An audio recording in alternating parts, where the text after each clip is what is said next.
जी नाज़रीन, अव्हांखे अपडेट कंदासीं। मीरो खान जे शहर खां हिते ख़बर जा तफ़सील शेयर कया आहिनि। इमाम दीन तिने जिसकम जे मरकज़ी सॾ ते जिसकम चेयरमैन सन्नान खान कुरैशी जी गिरफ़्तारी ख़िलाफ़ जिसकम जिसाफ़ मीरो खान पारां मीरो खान शहर में मुकमिल शटरबंद ऐं फीथा रोक हड़ताल कई वई आहे। अव्हांखे अपडेट करे रहिया आहियूं। जिसकम जे सूबेदार जतोई रिज़वान तुन्यो, मोहम्मद हसन जतोई, अबूबकर तुन्यो, नदीम बबर, कादिर जतोई, अहमद अली तुन्यो ऐं ॿियनि जी अॻवाणी में एहतजाजी रैली कढी वई आहे। अर्ज़ी भुट्टो चौक ते टायरनि खे बाहियूं ॾिनियूं वयूं, जॾहिं त धरणो पिणु लॻायो वियो।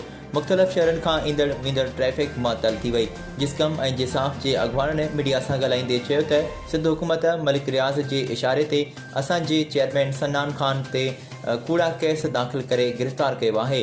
उन्हनि चयो त बहरिया टाउन मनसूबे सिंध दुश्मन मनसूबो आहे ऐं हिकु साज़िश तहत सिंध में धारनि जी लौध खे आणण जूं कोशिशूं हली रहियूं आहिनि।